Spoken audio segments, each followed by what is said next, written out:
Maswerteng gabi po mga ka-STL. Narito na po ang resulta ng STL Muntinlupa para sa araw na to, third draw. April 22, 2025, araw ng Martes.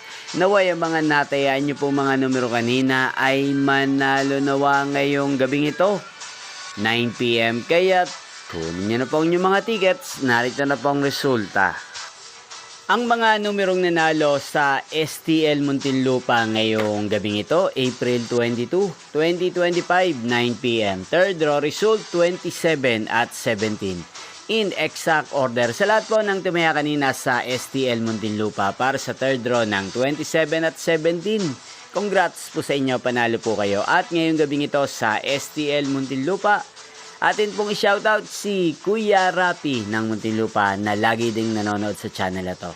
Shoutout po sa inyo, Kuya Rapi. Sana po ay nasa mabuti kayong kalagayan. At sa lahat po ng mga taga Muntinlupa dyan, shoutout po sa inyo. Sana isa rin po kayo sa swertihin ngayong gabing ito sa STL Muntinlupa. Inyo pong napanood ang resulta ng STL Muntinlupa sa channel na to, Roderick Hernandez TV. Magkita-kita pong muli tayo bukas ng alas 11 ng umaga dito po sa channel na to. Thank you for watching.